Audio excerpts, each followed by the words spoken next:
Um, h- how do you handle personal ethics when faced with a situation where if you don't apply your ethics, you would you would get better benefits in G insurance?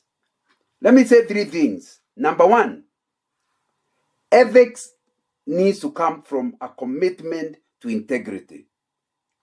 If you have a commitment to integrity, the moment you break your integrity rule, even if you get 1,000,000 shillings, you are not going to be able to sleep at night. That's why my emphasis is on a clear ethical worldview. So it is true, if I break this rule, I'll earn more money, but that money will not give me any peace. So I would rather not get the money, not because I don't know what to do to the shortcut to get me money, but because it will give me trouble in my life. So the issue is, do you have a commitment to ethics? Put better still, are you nominal in your faith or are you serious with it?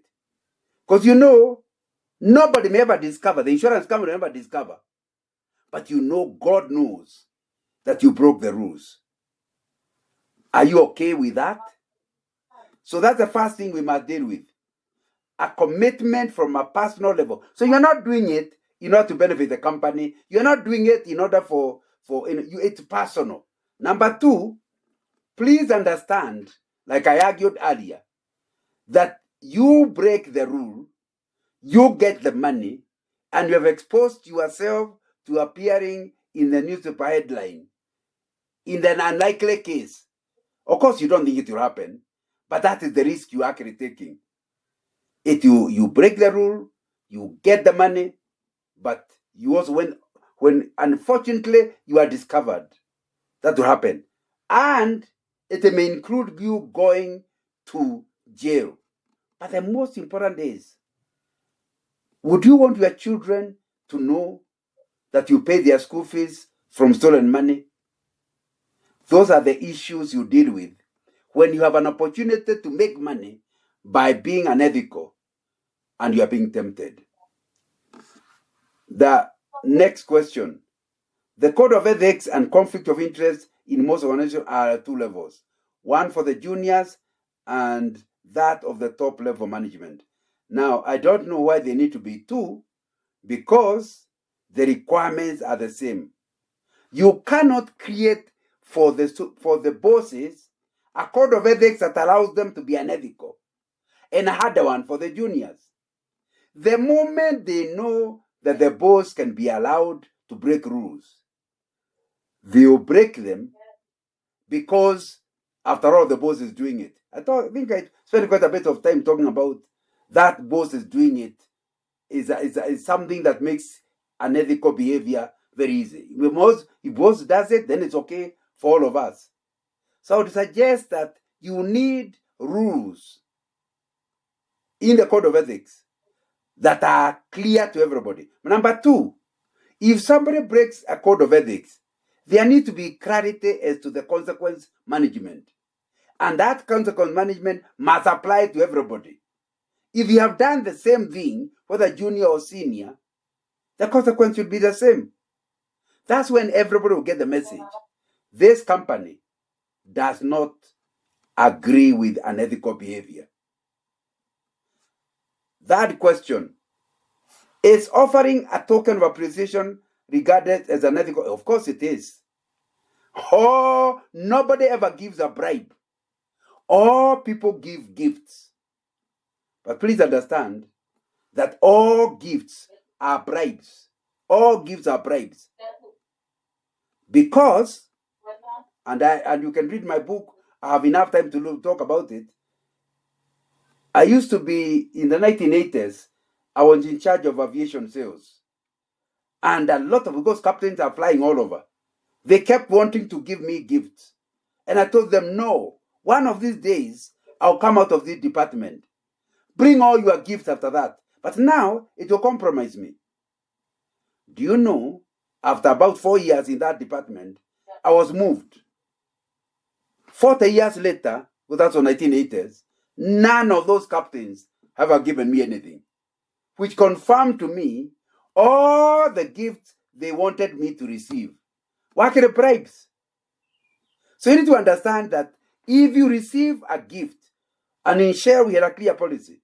If somebody insisted on giving you a gift, you surrendered it to the boss. Because if he is happy with your work, he is happy with the company. So when he is giving you the gift, it's not meant for you. You are already earning a salary. And for having done well, you even got a promotion. So the gift from the customer is not yours, or the supplier is not yours. It belongs to the company. But what I discovered is, the moment the giver of the gift discovers it's going to the company, he said, no, return it back to me. Why? It was a bribe. Because if it was just a gift of appreciation, why doesn't he want to appreciate the company that is the one that did the work? So let's be clear. All gifts to you because of work you did and you are paid a salary for is actually a bribe. And initially it is more, doesn't matter. But once they are big deals, the gift becomes big. Anyway, I think I better give the people that are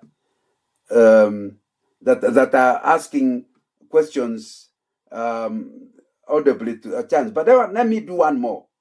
How can organizations encourage employees to report unethical practice without fear of retaliation? Please, we need to discuss what we call whistleblowing policy and how it can be done so that everybody feels protected and knows clearly that what he has reported can never be traced back to him. And now the computer systems are there that can help. You don't start saying write a suggestion box and put it in the box. People do handwriting. They'll read the handwriting and trace it back to someone. Organizations that are committed to ethics spend money in protection of whistleblowers. And you don't protect them after knowing them. It's ensuring you cannot trace who the whistleblower is. Of course, in the same way, although that's a whole talk, the other day I gave to a company a discussion on how to write a whistleblower policy. But the other thing I told them is that in a whistleblower, you cannot fire somebody because of a whistleblower. The work of a whistleblower is to let you know there's a problem. You must now investigate, get evidence. So by the time you fire somebody or punish somebody, it will not be because of the whistleblower. It will be because of evidence. Because if you don't have a proper whistleblower policy, if I want to get a promotion and I can see two of us are competing, I'll blow a whistle against my competitor so that he can be fired. But once people know that nobody can be fired because of whistleblower, but instead the matter will be investigated, it makes it easier for genuine people to whistleblow. It also ensures you don't get hoaxes. You get real messages. And I think that will be important. What is the best way for external stakeholders to offer tokens within ethical guidelines? Simple. Again, there's what we call gift policy. And I hope your organization has a gift policy. Number one, for example, if somebody gave you 1,000 shillings and you're earning 100,000 Kenya shillings per month, it's unlikely to influence your decision. So you need to agree what is reportable and not reportable. That needs to be open so that people know if I bought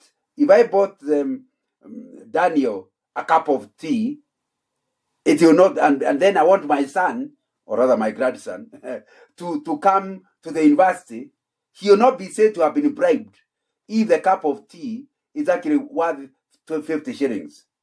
So in the gift policy, you normally put the maximum allowable. Number two, you do not refuse gifts, but the gift must all be declared to the organization.